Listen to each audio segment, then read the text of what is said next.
We are back on Morning Line. It's our final segment this morning, and we've taken a lot of good calls, I think, just about what it's like out there in the workplace these days. With us is Dr. Richard Tarpey from MTSU, and wanted to ask you then, the big picture. We've kind of talked about these incidents and the things that happen right now, but the big picture, what is the impact of this type of behavior in terms of hostility and the like in the workplace on the economy? Big picture.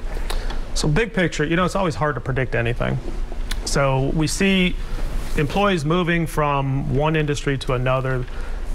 The challenge is going to be finding employees. So as you indicated earlier, fast food restaurants are going to have to pay more. Mm-hmm. If they want to get people there, they're going to have to pay more than competing jobs that are of equal skill sets. So that means wages are going to go up.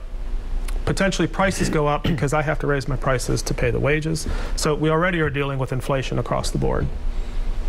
Anytime we have inflation, that's going to impact our economy.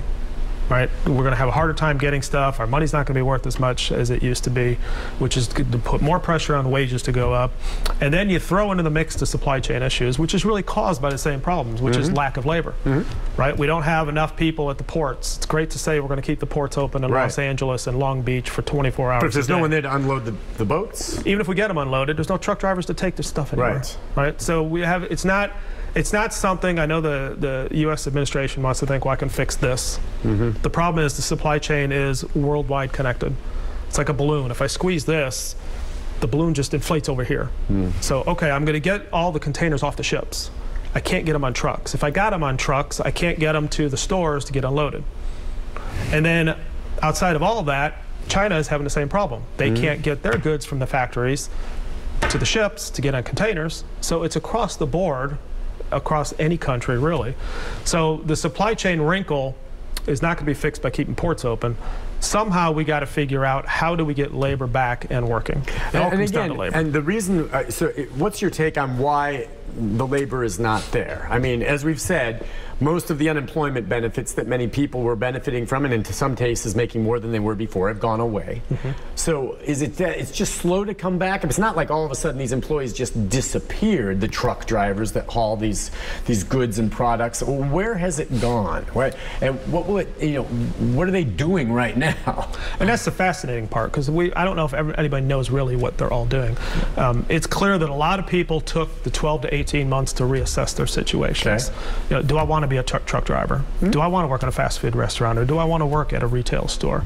A lot of those individuals have gone and started pursuing some other opportunities, whether it be home business, whether it be internet business, whatever the case may be. I think we see a lot of people, and statistics will bear this out, are not re-entering the workforce. Now it's hard to tell what they're doing, but they're not re-entering the workforce. Living. I mean, that's where it is, because they were all there before the pandemic. Now they've kind of gone, maybe, and for many of them it's a good thing if they're trying something new.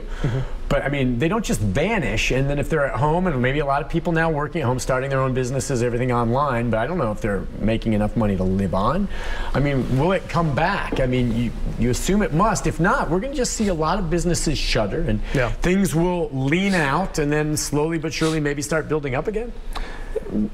It could be. You know, a lot depends on how the pandemic progresses. So the expectations are the pandemic's going to eventually, we'll call it an end, whether it is or not. But COVID-19 is going to be like the flu. We're going to have it every year. Right? You're going to get a shot, a flu shot. You're going to choose to get the shot, yes or no. You're going to get sick, yes or no, whatever the case may be. But it's not going away. It's not going to just magically wear itself out like the flu didn't. We've had it forever.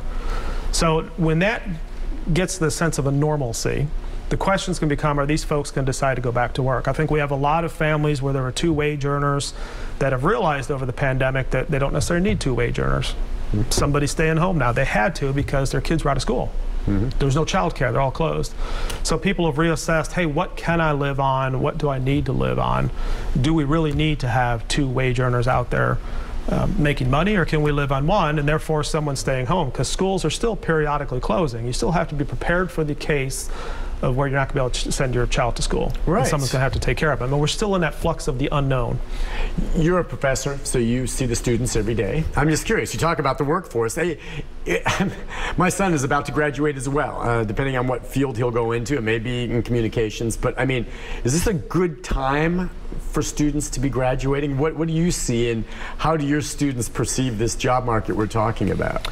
Yeah, most of our students at MTSU, or at least my students at MTSU, I should say, have viewed this as a positive time to be coming out of school. Because there's so much work available one way or the other. Exactly. Desirable jobs. What is it? I always view fast food jobs, maybe not as a career unless you're going to be in management, but as a good job to have to make a little extra money, whether you're in college or maybe out of college and you're kind of not sure what you're going to do beyond it. It's a good place to go and get. Wasn't there a study years ago that said something like 80% of the U.S. workforce at some point in their life had worked at a McDonald's or a Burger King? There was, yes. Because that's really where you maybe get your first job. Right. Which is a good thing. Nothing wrong with that. But I mean, I'm just wondering, good jobs? Good jobs. Okay. So if you think about going out into supply chain jobs, which that's logistics, that's any type of operations, that's manufacturing, retail. So we have internships that we periodically hear about all the time now, many more than I used to hear about. We have job openings that come to us where we advertise them to our students, and we've got more job openings now that I hear about. I can imagine. It's everywhere, right? So all the major companies, and I'm fortunate to be in the supply chain and healthcare area, which is two very high need areas. Middle Tennessee is kind of the mecca of supply chain for the eastern half of the United States because we're so centrally located. So if you think about all the companies that are located here, such as Nissan down in Smyrna, Dollar General up in Goodlettsville, all these companies are looking for employees, which is, if you're a graduate or a soon-to-be graduate, you're in a perfect spot right now. Yeah, I think that's maybe that's a silver lining there. Because I know there were some times where you graduated and you didn't want to be getting out of school. Not too long ago either. Yeah, not too long ago, so they went to graduate school. Right. Let's go to TJ. TJ, good morning. Hi, TJ. Good morning. How are you? Good. What's on your mind? Well, I was calling to make a comment, and good morning to the channel as well. And I just want to say it's not a particular business or establishment or restaurant or store. In general, everyone is being affected in one way or the other. It's people in general during this time. They are frustrated, angry, they're stressed out, they're fearful, they're unsure. And yes, they are underpaid. So as the economy is getting more expensive to even survive, these things are happening all over. I recently went in to take my car to Nissan to have it checked out. And it's not just the customers that are angry.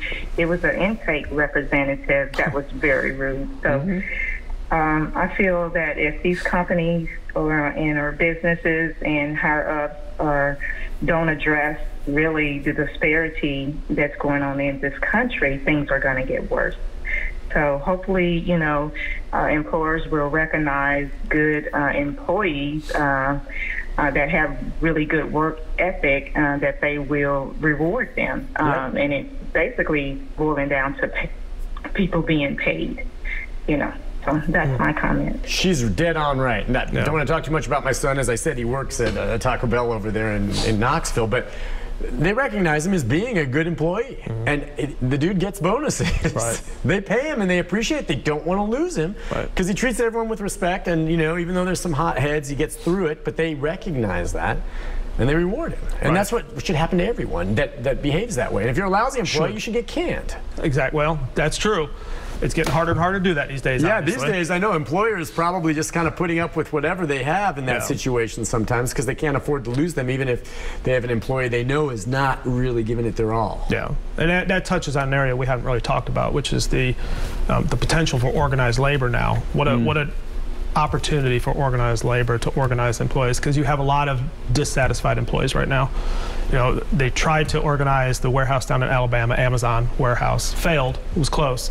But you see more and more news about organized labor, the strike at John Deere, the strike at the Kellogg's cereal manufacturing plant. I think a lot of the unions have seen an opportunity now to say, hey, it's time that we start paying the employees something. You've made profits through the pandemic or coming out of the pandemic. We made all kinds of cutbacks during the pandemic. Now it's time to start giving some back, and obviously there's resistance from the companies to do so. But I think TJ really hits the crux of the matter, and that's the fear of the unknown. We don't know what tomorrow is. We don't know what next week is. We don't know what inflation's going to be. A lot of people say, I don't know if I have my job next week.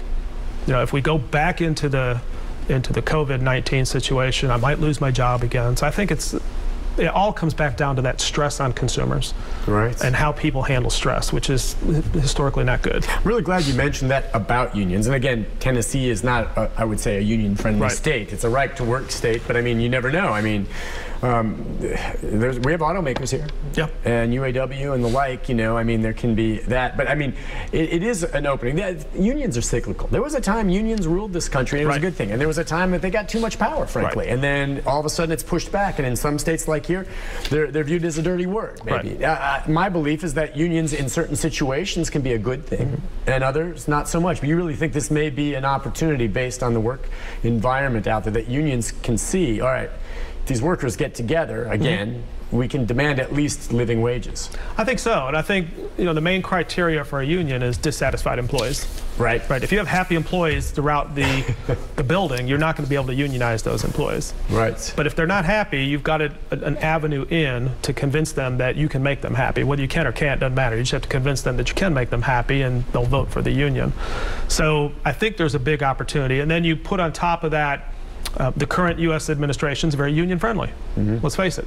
The labor board has now swung back toward pro-union and wants to change a lot of the rules to make it easier to unionize. So as long as we have another 2 years of a pro-union labor board, unions have an opportunity. We're going to do another show with you on unions down the road. Okay, how about that'd be great. Professor Tarpey, we got to break it off now, but thank you for coming on. It's a real pleasure having you on. It's been a pleasure. Really an interesting conversation. We'll see you again soon. Thank you much. Take a break. Be back with a programming note right after this.